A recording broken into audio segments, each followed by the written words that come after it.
Hi guys, it's Silas for Kit Guru, and today we're taking a look at Roccat's brand new Horde AIMO Membrane Keyboard. So let's start with the basics. The new AIMO version is a updated version of Roccat's Horde keyboard, which is currently available in 3 different colorways: the black, the grey and the white. This newer revision features Roccat's new AIMO lighting system for RGB configurations, alongside a plastic wrist rest, and all of this is available for the new price point of £89.99. In the box we have the keyboard itself alongside the plastic wrist rest. We also find a quick start and disposal guide and some Roccat stickers, which is pretty cool. The keyboard itself does feel a little bit lightweight compared to other keyboards I've been handling recently, but still feels very premium considering the plastic construction, although it does give off a little bit more flex than I would have liked. This is partially down to the construction, as the edges of the board are connected to the base, and this will never really represent that well in a flex test. When in use, the top of the board doesn't move at all, and there is no flex or movement when depressing keys, even with aggressive typing. The detachable wrist rest also clips in easily, and standard height adjustable rubber coated feet can also be found on the base of the board. The Horde also features a braided 1.8 meter USB cable, which I'm also a massive fan of. Moving on to the board's features, we find a pretty standard full 10 key layout with the addition of some macro and media keys as well. By comparison to my existing keyboard, I did find the Horde actually took up quite a bit of space on my desk. Although the additional space on the edges of the keyboard itself became quite comfortable for resting my fingers, I didn't really find this was a feature that was lacking with other keyboards I've used in the past. I typically like a keyboard with a full 10 key layout, and although I'd be lost with something like a poker board, the Horde still felt pretty big. This being said, the keyboard is ergonomic and it's comfortable. I did appreciate being able to rest my hands whilst typing, and the inclusion of the plastic wrist rest is an also welcome addition. On the left hand side of the keyboard you find the 5 included macro keys, which can be programmed to specific controls using the Roccat Swarm software. These are separated very slightly from the edge of the standard key set, but are still very accessible with your left pinky finger. Moving on to the media keys, I immediately focused my attention on the dial and was pleased to find that it was relatively intuitive by default. You select one of the function keys, and when lit you can control things like volume, backlight brightness, and even switch between tasks on the fly with the scroll of the wheel. Its placement and selection of the available functions makes the media controls some of the best I've come across. However, one immediately disappointing function missing is the ability to click the wheel to enable things. This feature is not so lacking with things like brightness or volume, but for switching between open programs you have to hover over the one that you require, and then wait until the selection times out and the app is selected. This is easily rectified by pressing the enter key, but this struck me as something with real potential, allowing for much quicker changes in instances of window switching, and very much lacking when seemingly simple to implicate. Now, I'm a huge fan of additional and unique control methods, say for instance like a sideways scroll wheel on a mouse or the scroll wheel on this particular keyboard. And I was pleased to see this included on the Horde keyboard. However, it left me feeling like things could have been very mildly improved to overall improve the functionality of this wheel. Onto the software. I plugged in the keyboard and headed over to Roccat's website to download the Swarm software. There was a quick download process and a update, and then a firmware update of the keyboard itself. And this did take a little bit of time before I could delve in, and although not 100% plug and play, the process was relatively simple and easy to follow. Once installed though, I quickly headed over to the key assignment options to see what options were available for this keyboard. Now, the Swarm software employs a really simple drag and drop system for implementing commands and macros, and it also has a selection of pre-configured controls available as standard. It's also nice to see a load of preset macros available for, say, games like Dota or League of Legends, CSGO or PUBG, and even, albeit the only productivity application that I could come across within the Roccat Swarm software, Photoshop is ready to go. Pulling in these macros was super simple to do, and outside of the macro keys themselves you have the option of selecting a full keyboard or a list view to make it a little bit easier to select the keys that you want to customize. What I found super reassuring was the option to reset individual keys back to standard with a reset to default option. So even if you're messing around and trying out loads of different commands, you can do so in the safe knowledge that you don't have to revert the entire keyboard back to default if you mess up. For some keys you can also implement Roccat's easy shift functions for 2 separate functions per key. But this isn't available across the board, pun intended. Now, although I found some of these media keys to be pretty intuitive as standard, I did want to delve into the software to see how I could best adapt them to suit my daily uses. I booted up the Swarm software and immediately went over and selected the scroll wheel, and then started picking out some commands, only to find that really there was nothing available or nothing really that I would find particularly useful. All of the included functions couldn't be applied, and even some of the ones like Photoshop step forward and step backwards, which I thought would be incredibly useful, I could only apply to key presses and not to the scroll wheel. Now I appreciate that Roccat wouldn't want you necessarily to change all of the media keys, as some of them are specifically labelled and backlit illuminated with particular commands. However, the personal option I felt to be one that really should be left down to my uses, and it only allowed for a couple of changes, things like DPI up and down, which typically you can find on the average gaming mouse. For me this was really disappointing, and I couldn't comprehend why Roccat hadn't included such functionality in an otherwise brilliant feature of the board when seemingly just a software limitation. It would have been great to control things other than just like the brightness of the backlight illumination, volume of media, and forwards and backwards, when there are so many other applications which the scroll wheel could have been put to better use. And funnily enough, I found the software that you couldn't even duplicate certain commands which are already pre-baked into the board, like volume adjustment and brightness controls of the LEDs. These commands just aren't available in the Swarm software, leaving you to not really be able to kind of do anything other than leaving it with the Windows 10 dial features. And the Windows 10 dial functionality is set as default, and when you actually get to use it, it does start to become a little bit more intuitive and you do kind of get used to it. But configuring some of the functionality of this is not possible in the Swarm software, and does mean that you have to jump into another settings menu if you want to configure any of the dial options.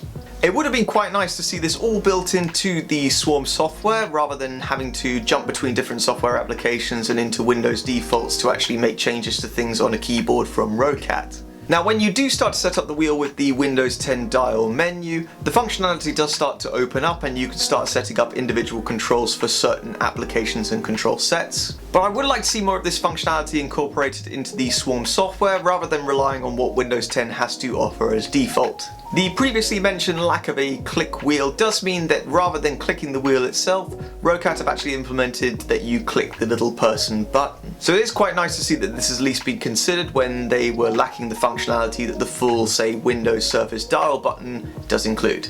Now, lighting with the Horde AIMO keyboard is something that I really liked, and it sets itself apart from other software suites with how simple it is to create very diverse and pretty creative and unique looking lighting effects. You have your typical breathing and full illumination and side-to-side scrolling, and although some of the names like Snake might suggest some other effects entirely, these are all relatively universal and can be found on some other keyboards as well. What is cool and unique, however, is how lots of the effects are handled with zones breaking up the board into different sections. This also allows different themes to be applied, which allow you to set different sections of the board to react with different colours.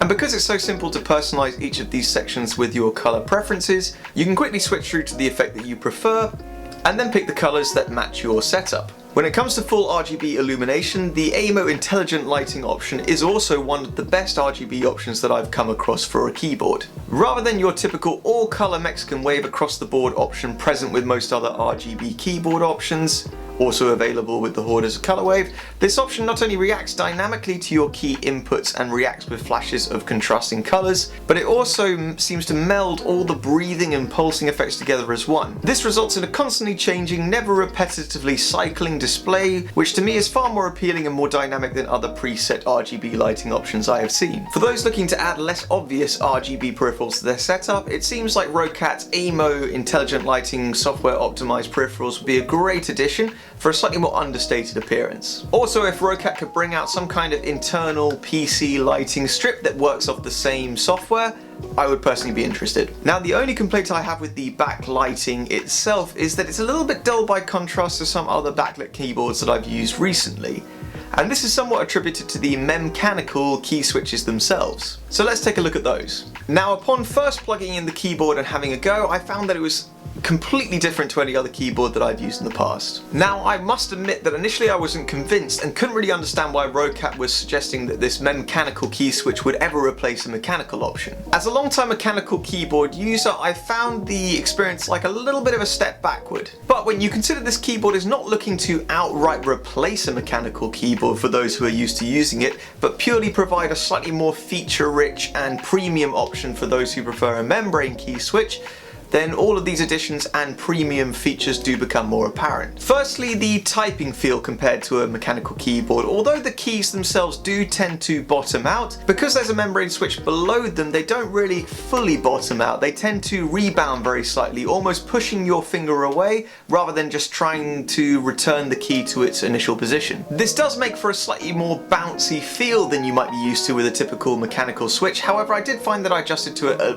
little bit quicker than I was expecting to. The keycaps are also channeled vertically down onto the membrane switches themselves, so they do feel a little bit more responsive and not quite as mushy as other membrane keyboards. The key travel distance and the keycap height themselves are both a little bit shorter than you might experience from a typical mechanical keyboard, which does actually make for a good typing experience, and although it took me a little bit of time getting used to, I actually found myself typing relatively quickly and with a high degree of accuracy. For gaming, the shorter keystroke depth and the midway actuation point had the key depressors registering quickly, and I actually quite liked that after longer gaming sessions I didn't feel like I was smashing away at individual keys, but pressing them lightly to achieve a response. So in longer use, the Horde was actually a pretty comfortable keyboard to use, and also quite a bit quieter than a traditional mechanical keyboard.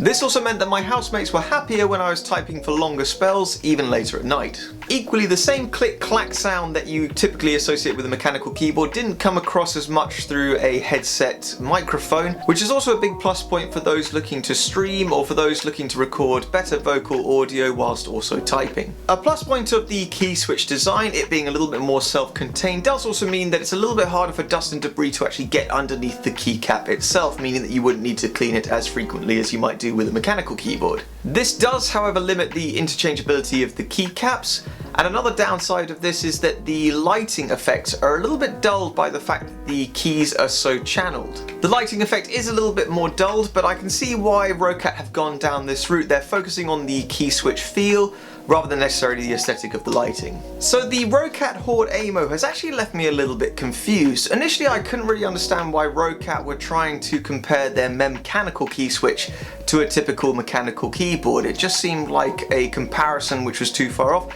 You wouldn't be able to convince the people with mechanical keyboards to switch over to your new key switch design. But then this isn't really the point of this particular keyboard. If you're not really interested in what particular key switch color this board comes in, then you end up with a really feature-rich keyboard with great accessories, with really solid lighting options, and albeit not a mechanical, but a great typing and gaming feel. It's also comfortable to use and quiet to use, and when you look across the market, although I see other mechanical or semi-mechanical keyboard options, nobody's really gone as far as Roccat as to provide the most premium option.